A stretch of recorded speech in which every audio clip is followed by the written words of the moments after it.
Plusieurs personnes marchent sur l'imagination. La révélation est au-dessus. La révélation est liée, n'est pas liée à ton intelligence. La révélation n'est pas liée à ce que tu vois. La révélation n'est pas liée aux yeux physiques. Elle n'est pas liée à ton intelligence humaine. La révélation est surnaturelle. Elle est surnaturelle. La révélation est liée à l'alliance. La Bible dit dans le psaume 25, le verset 14. La révélation est pour ceux qui craignent l'Éternel. Et pour ceux qui gardent son alliance. L'homme qui marche dans l'alliance avec Dieu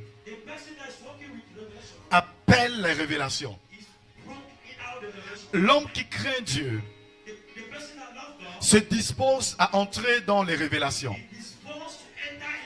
Et Daniel était un homme qui craignait Dieu. Il avait refusé de se corrompre en mangeant la nourriture du roi. Il est resté saint. Il a dit, je ne veux pas le faire. Parce qu'il a honoré Dieu. Et parce qu'il craignait Dieu. Dieu a tissé alliance avec lui. Et Dieu lui a donné une révélation. Dieu lui a donné d'expliquer les mystères. Quelque chose qui était caché. Dieu le lui a révélé. Je dis à quelqu'un ce matin, parce que tu es en alliance avec Dieu, tu ne marcheras pas sans la révélation. Dieu va te donner une révélation. Oh, ta famille ne sera pas détruite. Parce que Dieu entrera en scène pour te donner la révélation. Daniel, Dieu a ouvert ses yeux. Il a dit à Dieu, tu m'as donné la révélation. Et il a expliqué les choses qui étaient cachées. Marcher dans la révélation, c'est aussi marcher par la foi. C'est marcher par la foi. 2 Corinthiens 5, le verset 7. 2 Corinthiens 5, le verset 7. La Bible parle que nous ne marchons pas par la vue, mais nous marchons par la foi. Marcher par la vue, c'est marcher par les informations. Marcher par la vue, c'est marcher par ses calculs. Mais marcher par la foi, c'est marcher dans la révélation. Je vous explique un nom, dose un peu.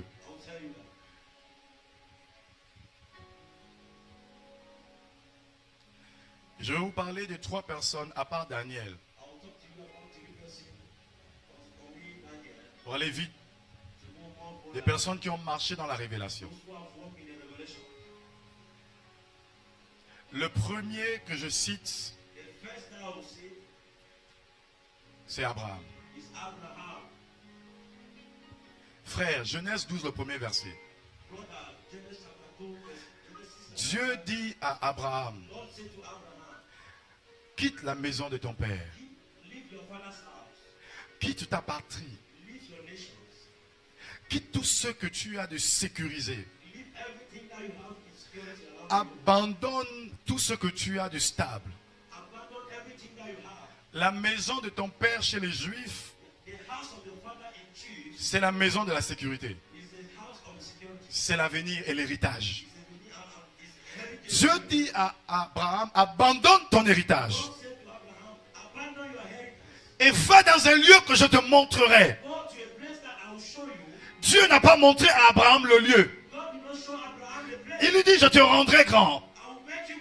Je rendrai ton nom grand. Tu deviendras une source de bénédiction pour les nations. Et je bénirai tous les peuples en toi. Tu deviendras une multitude. Mais avant, quitte d'abord ta sécurité. Et va dans un lieu que je vais te montrer. Ce texte me choque toujours. Mais comment tu peux m'aider d'aller à un endroit où tu vas me montrer? La structure grammaticale n'est pas correcte. On ne peut pas envoyer quelqu'un dans un endroit qu'on va lui indiquer plus tard. Ce n'est pas possible. On envoie quelqu'un dans un lieu qu'on lui a indiqué. Mais Dieu dit à Abraham, il faut que tu abandonnes tout. Et tu es dans le lieu que je vais te montrer. Regardez la folie d'Abraham. Abraham abandonne toutes choses. Il laisse sa maison. Il laisse son père. Il prend de surcroît sa femme. Et il sort avec elle. Pour aller dans un lieu qu'il ne connaît pas. Est-ce que je peux parler à quelqu'un? Qu'est-ce que Abraham avait devant lui? Qu'est-ce que Abraham avait devant lui? Abraham regarde sa femme, Sarah. Elle est stérile.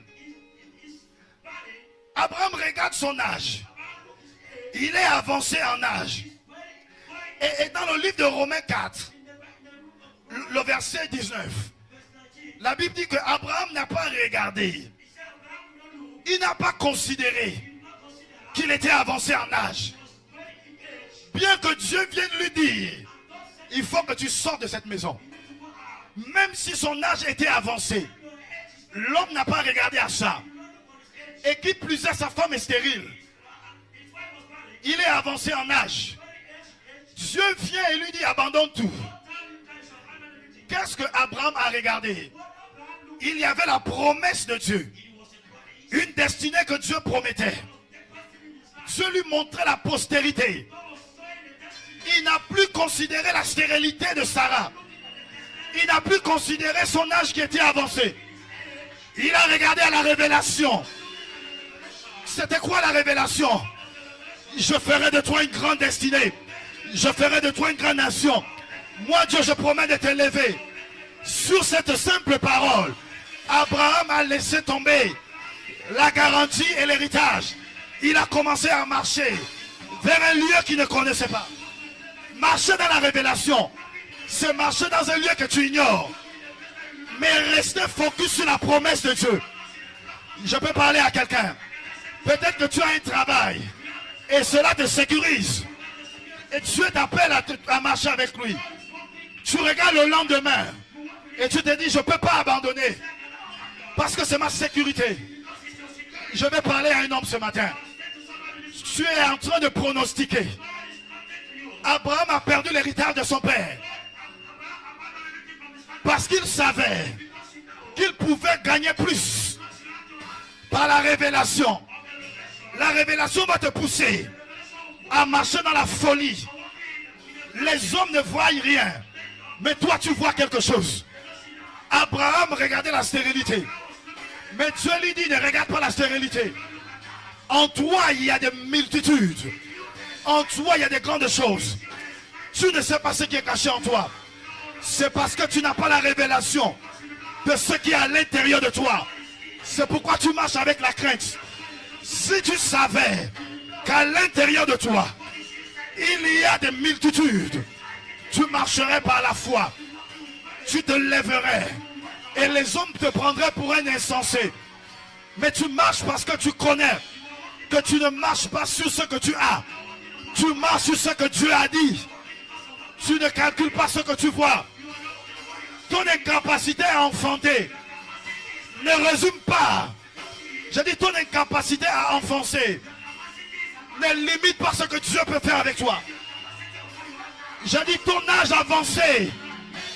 Peu importe ton âge avancé, ça ne limite pas l'action de Dieu. Si tu es stérile, Dieu peut te donner un enfant. Si tu es avancé en âge, il peut raccourcir le temps et encore t'utiliser. C'est possible si tu marches dans la révélation. La révélation n'appartient pas aux hommes simples. La révélation appartient à ceux qui sont surnaturels. Donne-moi un bon amen. Dis encore amen.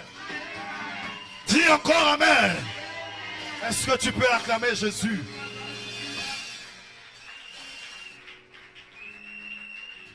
Il y a un deuxième homme qui a marché dans la révélation. Moïse envoie 12 espions. My God. Ils vont en reconnaissance, c'est ça? Ce sont des espions. Des hommes formés, des soldats. Pendant 40 jours, ils vont espionner le pays. Et ils reviennent avec un bilan, un rapport. Les 12 disent c'est un bon pays. Ils ont remarqué que le pays était bon. Parce que Dieu leur avait promis ce pays. Tu avais dit une chose. Le pays où je vous conduis, ce pays, le lait et le miel, ils coulent. Le lait et le miel. L'abondance et la fécondité. La grâce et la faveur coulent sur cette terre. Ils arrivent, pendant 40 jours, ils sont contents. Ils rentrent dans leur pays. Et devant l'assemblée, ils font le rapport. C'est un bon pays. Mais il y a un mais derrière. Ils disent mais ce pays dévore ses habitants. Nous sommes dans Nombre 13 et 14. Il dit ce pays dévore les habitants. Nous avons vu des Oros, des fils d'Anak, des géants, des Goliaths. Et nous étions comme des sauterelles à leurs yeux. Nous ne pouvons pas prendre ce pays. Ils vont nous détruire. Comment Dieu peut nous conduire ici? Est-ce ce lieu que Dieu a promis à notre père Abraham? Un lieu qui est possédé par des géants. Certainement ce Dieu nous a menti. Et ils ont commencé à murmurer. Ils ont commencé à avoir peur. Parce que 12 espions, il y avait juste 2 qui n'ont pas dit la même chose. Mais parmi les 12, il y avait 10 qui se sont fixés sur ce qu'ils ont vu. Ils ont dit on ne peut pas aller. On ne peut pas combattre ces géants. Et ils avaient raison. Oh, je vous choque, je dis ils avaient raison.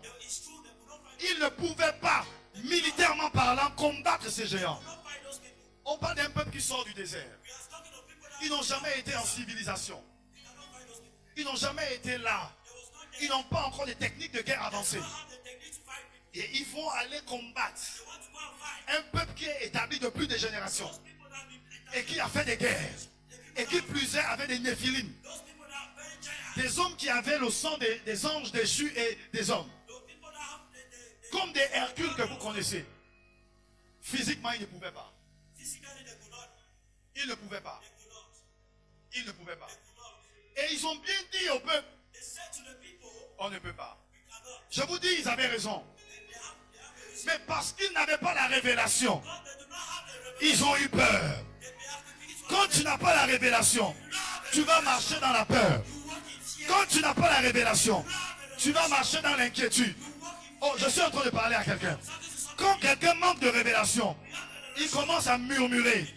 Le peuple était en train de murmurer. Ils ont même parlé de lapider Moïse. Parce qu'ils n'avaient pas la révélation. Quand tu n'as pas la révélation, tu marches dans la désobéissance. Parce que tu n'es pas éclairé. L'imagination va prendre la place. Et tu peux tomber dans le péché. Mais il y a 2 hommes, Caleb et Josué. Dieu parle même lui-même d'eux. Il dit parce qu'ils ont été animés d'un autre esprit. Je vais faire alliance avec eux. Qu'est-ce que Caleb et Josué ont vu? Ils ont eu la révélation que même s'il y a les géants, ils vont prendre possession de cette terre. Ils vont prendre possession de ce pays. La révélation n'est pas fixée sur ce que tu vois. C'est vrai que physiquement, ils ne pouvaient pas gagner. Mais Dieu étant avec eux, si c'est Dieu qui t'a parlé, même si tu as l'impression que c'est impossible, parce que c'est Dieu qui a parlé, place ta foi sur la révélation. Et Dieu te donnera la victoire. Est-ce que je parle à quelqu'un? À cause de regarder aux incapacités, à cause de regarder à la force des autres, à cause de regarder à ce que les autres ont déjà, tu te vois petit et tu dis tu ne peux pas. Qu'est-ce que Dieu t'a dit? La révélation est au-dessus de l'autorité militaire. Que veut dire que la puissance militaire. Ils avaient une puissance militaire. Mais Josué et Caleb avaient la révélation. Ils avaient l'expérience de la guerre. Josué et Caleb avaient la révélation. C'est ainsi que David s'est inscrit également dans la même révélation. Devant Goliath, son père Saül lui dit, cet homme était un homme de guerre depuis son enfance. Tu ne peux pas l'affronter. David dit, toi tu viens avec la lance et le javelot. Tu viens avec la puissance militaire. Moi je viens avec la révélation du nom de l'Éternel. Je parle à des hommes et des femmes spirituelles. C'est quand tu t'appuies sur la révélation de l'Éternel que les Goliaths sont prêts à tomber. Il ne s'agit pas de ta force. Il s'agit de la révélation. Tu as juste besoin de l'audace. Tu as juste besoin de croire. Tu as juste besoin d'avancer sur la révélation. Est-ce que je parle à l'église? Ces hommes ont marqué parce qu'ils ont fait confiance à Dieu. Ils avaient tout pour désespérer. Quand tu marches dans la révélation, il y a un espoir qui naît. Le dernier que je veux vous citer, c'est un homme dans le Nouveau Testament. Et il a marqué l'histoire de l'Église. Lui aussi, il a marché dans la révélation. Donc ce matin, je t'appelle à marcher dans la révélation. Un jour, Jésus vient au bord du lac. Et il observe des hommes qui ont péché. Non, je sais que tu veux dormir, mais ça va aller. Dis Amen. Et quand il est là, il voit un homme qui arrive. Il dit, prête-moi un peu ta barque. Il a commencé à prêcher. Après, il lui dit, avance en eau profonde. Et jette le filet. Il dit, oh, toute la nuit j'ai péché sans rien faire. Est-ce que tu vois la différence? Toute la nuit, il a travaillé lui-même. Un pêcheur professionnel. Il n'a rien pris pendant la nuit. Il a travaillé toute la nuit. Il n'a rien pris. Ce n'était pas un novice dans la pêche. Mais quand Jésus lui dit, jette ton filet, il aurait pu dire à Jésus, le temps n'est pas bien indiqué pour pêcher. Parce que le meilleur temps pour pêcher, c'est la nuit. Et toi, la journée, tu me demandes de jeter le filet. Alors qu'au moment où je pêchais en temps favorable, je n'ai rien pris. Ça, c'est la logique humaine. Et pendant que je parle, il y a plusieurs parmi vous qui font ces calculs. Vous êtes trop logique. Tellement logique que vous vous moquez de la foi. Vous vous dites que ce qu'on est en train de parler là, c'est de l'amusement. Vous vous dites que c'est du théâtre, c'est du sketch. Je parle des hommes qui ont marqué l'histoire. Pierre, je suis en train de parler de Pierre. Il dit, sur ta parole, je jeterai mon filet. Et quand l'homme a dit cela, il a jeté son filet. Jusqu'à ce jour, cette histoire est appelée la pêche miraculeuse. Il y a des miracles que tu n'expérimentes pas encore dans ta vie. Parce qu'en réalité, tu n'as pas encore dit sur la parole du Seigneur, je vais m'engager. Oh, l'église n'est pas là. Il y a des gens qui n'ont pas encore dit, sur cette parole, je jette mon expérience. Sur cette parole, je jette ma vie. Ce n'est pas fini pour cet homme. C'est un homme qui a marché à la révélation. Un jour, Jésus est là avec eux. Il dit, que dit-on de moi? Et là, les gens disent que, certains disent que tu es Jean-Baptiste. D'autres que tu es Élie. Et d'autres encore, tu es l'un des prophètes qui est revenu. Mais personne n'a eu la révélation de qui il était. Et Jésus se tourne vers eux Et vous, qui marchez avec moi depuis un certain temps, que dites-vous que je suis? Silence. Tous les disciples regardaient. Servant de Dieu, tous les disciples regardaient. Mais l'homme de la révélation, l'homme de la révélation, nous sommes dans Matthieu 16. Il regarde Jésus face à face. Comme il était âgé, il s'est certainement levé. Tu es le Christ, le Fils du Dieu vivant. Oh, je t'assure, Jésus a eu la chair de poule ce jour. Il a tressailli. La Bible dit qu'il tressaillit dans son âme. Il a senti que là, c'est quelque chose. Et il dit à Pierre, ce n'est pas la chair et le sang qui t'ont révélé cela. C'est mon Père qui est dans les cieux. Dire que Jésus est le Christ, ce n'est pas une simple déclaration. C'est une révélation qui vient du Père. Et comme l'homme a eu la révélation, il dit tu es le Christ. Et parce qu'il a eu la révélation, Jésus le regarde. Il lui dit que tu es Simon. À partir d'aujourd'hui, on va t'appeler Pierre. Et il lui dit, sur cette pierre, j'ouvre et je bâtirai mon église. Et il dit à partir de maintenant, je te donne les clés du royaume. La révélation donne les solutions. La révélation ouvre des opportunités. La révélation donne l'autorité. La révélation te met au-dessus. Pierre est devenu le premier des apôtres parce qu'il a reçu la révélation. Oh, Pierre est devenu l'apôtre, le père de l'église, parce qu'il a dit que tu es le Christ. Regarde, ne marche pas avec un homme par imagination. Ne marche pas avec un homme parce que les gens disent. Ce que les gens disent, c'est parfois l'imagination. C'est les informations. Et aujourd'hui, le diable a compris que pour manipuler le monde, il faut manipuler l'information. Manipuler les médias. Et c'est pourquoi le monde doit courir vers la révélation. Le monde soupire. Le monde attend des hommes et des femmes de révélation. Si tu marches avec un homme, demande à Dieu la révélation de cet homme. Ne suis pas quelqu'un juste pour suivre. Marcher dans la révélation te protège de l'égarement. Marcher dans la révélation te donne la direction stratégique à faire, à prendre.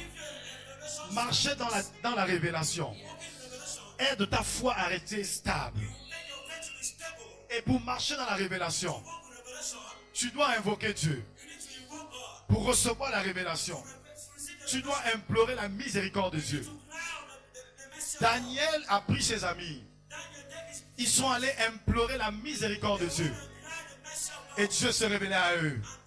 Jérémie 33, le verset 3. La Bible dit, invoque-moi, je te répondrai et je te révélerai les choses qui sont cachées. C'est quand tu t'humilies et tu invoques Dieu que Dieu vient te donner la révélation. Si tu veux marcher dans la révélation, tu dois te soumettre aux Écritures. Tu as besoin de lire la parole, de tisser alliance avec la parole. Tu as besoin de lire les livres ouins. Il y a des livres des hommes de Dieu qui ont expérimenté Dieu et qui les ont consignés dans des livres. Tu dois lire ces livres et Dieu te donnera la révélation. Il y a des révélations que Dieu a déjà données à des hommes. Il ne va plus se répéter. Il viendra seulement te donner le livre. Je parle encore de Daniel. Quand Daniel a décidé de jeûner et prier, parce qu'il avait lu dans un livre que Dieu allait les délivrer après 70 ans d'esclavage. Ce n'était pas une révélation surnaturelle. C'était dans un livre. Parce que Dieu avait donné ça au préalable au prophète Jérémie. Il y a des livres que tu dois lire. Et ceux que tu cherches, tu as déjà révélé ça à un homme. Et il veut te transmettre ça par la lecture. Et comme tu n'aimes pas lire, tu passes à côté de la révélation. Est-ce que je parle à quelqu'un ce matin? Tu as besoin de lire. Et c'est quand tu lis que des portes s'ouvrent. L'autre chose pour rentrer dans la révélation, tu dois cultiver la sensibilité dans la prière. La Bible dit que Daniel a pris ses compagnons et ils sont allés dans la prière. Et dans la prière, ils se sont humiliés. Tu veux impacter ta société. Tu n'es pas un homme de prière. Tu n'es pas une femme de prière. Tu dors à 22 heures. Tu te lèves à 8 heures.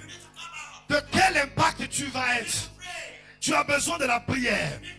Parce que la prière attire la faveur. Et l'une des prières qui est très efficace, c'est prier en faveur des autres. C'est prier pour que Dieu te révèle des solutions. Et quand Daniel et ses compagnons ont prié, afin que Dieu leur révèle le rêve caché, Dieu s'est exécuté. Parce que c'était dans l'intérêt général. Toi, tu pries seulement que pour toi. Même pour ton père, tu ne pries pas. Tout tourne autour de toi. Ta santé, ton travail, ton argent, ton foyer. C'est de l'égoïsme. Apprends à prier pour l'intérêt général. C'est comme ça que quand Jésus nous a appris à prier, il ne nous a pas dit quand nous allons prier, dit Père. Il a dit notre Père. C'est l'intérêt général. Il parle de notre Père. Quand tu inclus les autres dans ta prière, tu t'inscris dans l'intérêt général. Il y a urgence dans le ciel. Dieu est prêt à répondre avec des révélations, des informations surnaturelles. L'autre chose que tu dois vérifier, c'est ton cœur. Parce que ton cœur n'est pas sensible à cause de ce que tu entretiens. Tu es trop dans la distraction. Écoute, notre choix, nos choix se manifestent par notre cœur. Les choses qui attirent notre attrait, notre intention, notre attention, c'est ton cœur qui va là-bas. La Bible dit, là où est ton trésor, c'est là où sera ton cœur. Je parle à quelqu'un ce matin. Fais attention à ton cœur. Si tu es toujours dans les murmures, tu ne peux pas avoir la révélation. Le peuple qui était là, parce que les 10 soldats étaient en train de dire qu'on ne peut pas aller en guerre, ils ont commencé à murmurer. La révélation s'est éloignée d'eux. Tu es toujours en train de vouloir du mal des autres. Tu as quel problème? Quel est ton problème? Lorsque quelqu'un a eu quelque chose de mal, tu te réjouis. Ton cœur ne peut pas être sensible à l'esprit. Il y a des informations surnaturelles que tu ne peux pas avoir. Je veux que tu veilles sur ton cœur. C'est l'une des portes pour se connecter à la révélation divine. Quand tu es dans la prière et que tu as un mauvais cœur, tu perds du temps. Tu perds du temps. Comment tu es dans la prière et tu veux que ta soeur tombe? Comment tu es dans la prière et tu veux que ton voisin tombe? Tu es en train de préméditer un plan pour lui. Tu veux qu'elle soit dans un scandale. Et tu veux avoir quelle révélation? Attention à ton cœur. La Bible dit garde ton cœur plus que tout. De lui sortent les sources de la vie. Ce qui t'attire révèle l'état de ton cœur. Et si tu veux cultiver la révélation, garde ton cœur des mauvaises pensées, des mauvaises idées. Et la révélation viendra à toi. Il y a des révélations que tu reçois de Dieu. Ça, c'est l'initiative du Seigneur. Mais ça ne s'arrête pas que là. Ça, c'est le premier niveau. C'est le niveau élémentaire.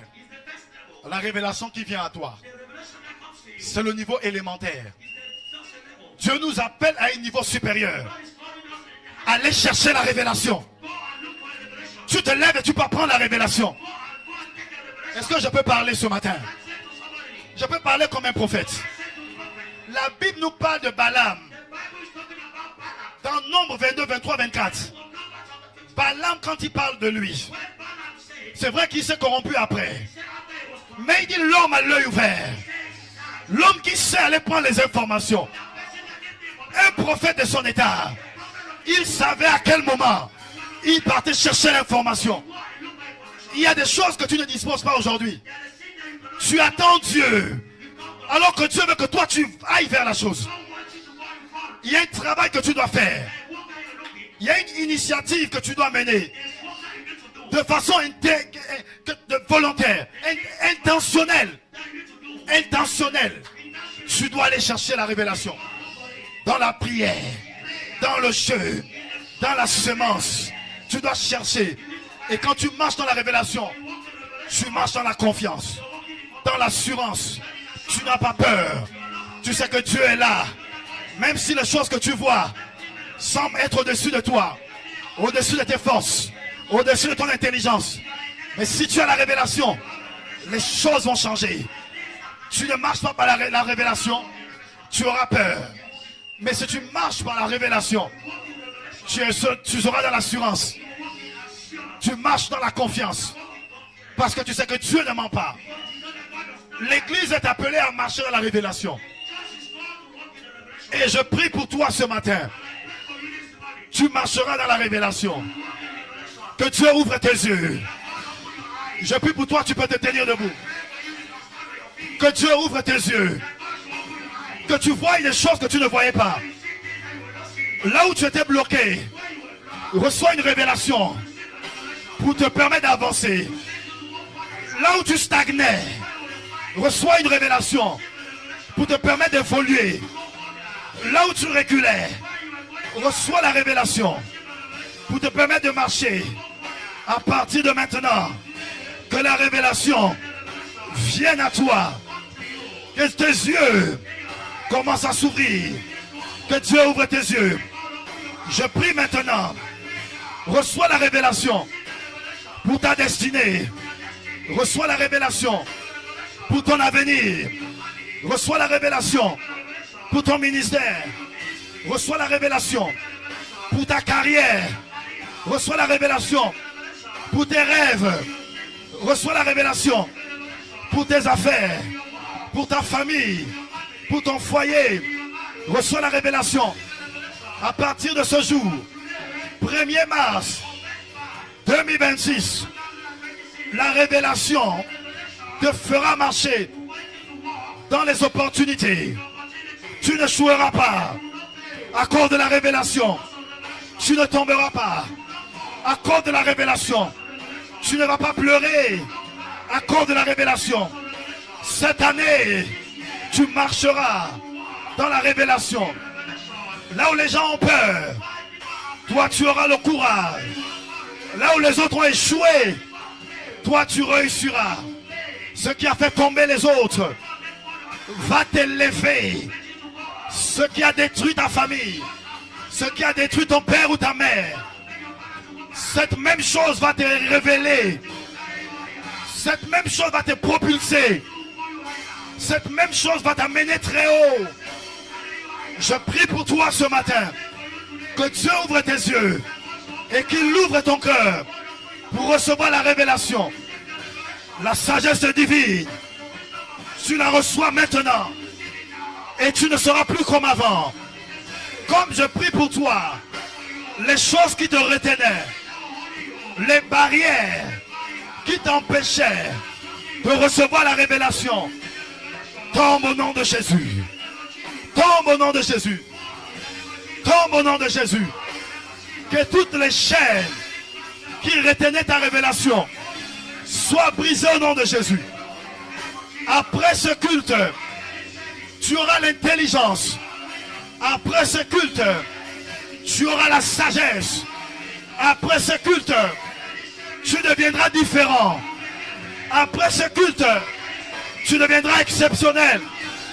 Quel que soit ton âge, reçois la révélation.